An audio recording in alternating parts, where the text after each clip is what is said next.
a top-secret Trump-approved SEAL mission to bug Kim Jong-un's communications spiraled into disaster in 2019.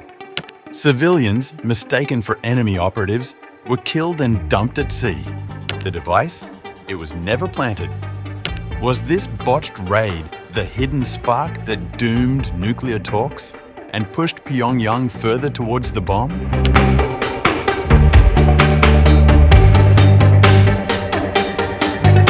Within seconds, everyone on the North Korean boat was dead. The senior enlisted Navy SEAL had wordlessly centered his rifle and fired. The other SEALs instinctively followed suit. What happened next would haunt this top-secret mission forever. The SEALs swam to the boat to confirm their kills. They found no guns, no uniforms. The crew of 2 or 3 people were civilians, diving for shellfish in the frigid waters off North Korea's coast. According to a New York Times investigation, this was supposed to be the perfect covert operation. 8 members of SEAL Team 6's Red Squadron, the same unit that killed Osama bin Laden, had emerged from the black waters on this winter night in early 2019 with a single audacious goal: plant an electronic listening device that could intercept the communications of Kim Jong-un himself. The mission required President Trump's direct approval because the stakes couldn't have been higher. Trump and Kim were engaged in high-level nuclear negotiations, and US intelligence agencies were flying blind when it came to understanding Kim's true intentions. As the Times reports, America had found it nearly impossible to recruit human sources or tap communications inside North Korea's closed authoritarian system. The plan was extraordinarily complex. A nuclear submarine would transport the elite team to North Korean waters and deploy them in 2 mini-submarines, each about the size of a killer whale. The SEALs would motor silently through 40-degree ocean water for 2 hours, wearing scuba gear and heated suits to survive, then swim ashore, install the device, and vanish without a trace.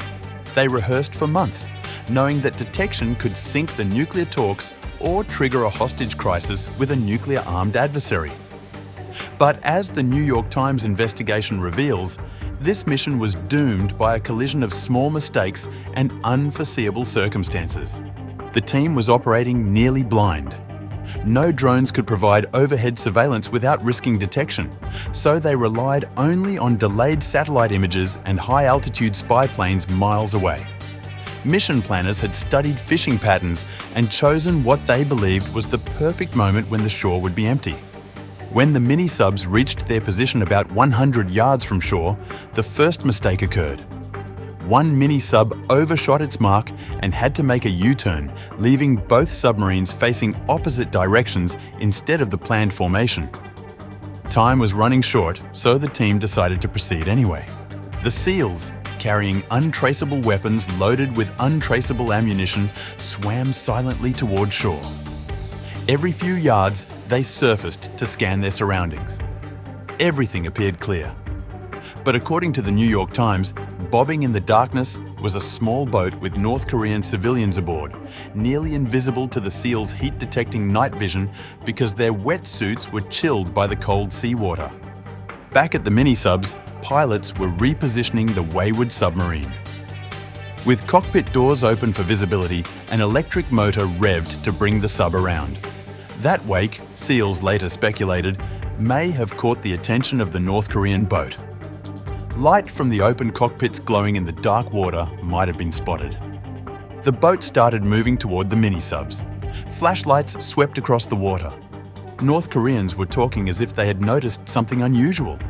With communications blacked out and no way to confer with the mini-sub pilots or mission commanders miles away on the nuclear submarine, the senior enlisted SEAL at the shore faced a split-second decision. As a North Korean splashed into the sea from the boat, the moment of truth arrived. The SEAL fired, the others followed, and within seconds, innocent civilians were dead.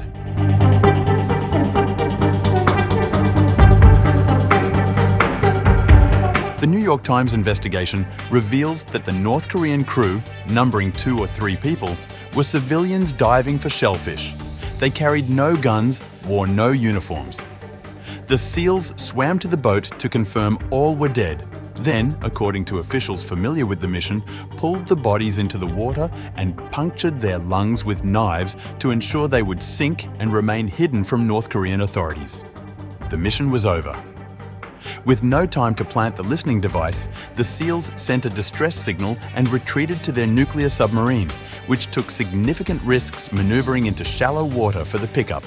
US spy satellites immediately detected a surge of North Korean military activity in the area, though North Korea never made public statements about the deaths.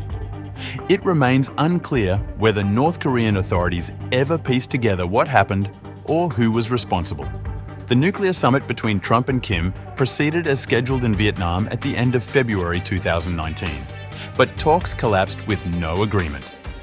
By May, North Korea had resumed missile tests. This failed operation, never before publicly acknowledged, reveals troubling patterns in US special operations that the New York Times investigation brings to light. The Trump administration never notified key congressional leaders who oversee military and intelligence activities, potentially violating federal law. However, the law has grey areas that give presidents some leeway on what they tell Congress. But on more consequential missions, the burden leans more toward notification. The point is to ensure that Congress isn't kept in the dark when major stuff is going on. This is exactly the kind of thing that would normally be briefed to the committees, and something the committees would expect to be told about. Military reviews found the civilian killings were justified under rules of engagement and that the mission failed due to unforeseeable circumstances. But the episode worried experienced military officials because, as the New York Times reports, SEAL Team 6 has an uneven track record largely concealed by secrecy. The unit's debut mission during the 1983 Grenada invasion ended with 4 SEALs drowning when their nighttime parachute jump into stormy seas went wrong. Complex missions have unraveled in Panama, Afghanistan, Yemen, and Somalia. In 2010, Team 6 SEALs accidentally killed a hostage they were trying to rescue with a grenade, then misled superiors about her death. President Obama had curtailed special operations missions and increased oversight late in his second term. The Trump administration reversed many restrictions and reduced high-level deliberation for sensitive missions. Just days after taking office in 2017, Trump approved a Team 6 raid in Yemen that left 30 villages and 1 SEAL dead, destroying a $75 million aircraft. Many of the people involved in the North Korean mission were later promoted. When President Biden took office, the gravity of the North Korea mission attracted renewed scrutiny. Defense Secretary Lloyd Austin ordered an independent investigation in 2021. The Biden administration briefed key members of Congress on those findings, though they remain classified. Today, the New York Times reports North Korea has an estimated 50 nuclear warheads with missiles capable of reaching the US West Coast. Kim Jong-un has pledged to expand his nuclear program exponentially to deter what he calls American provocations. The intelligence blind spot that prompted this dangerous 2019 mission remains largely unchanged, leaving US policymakers still struggling to understand one of the world's most unpredictable nuclear powers.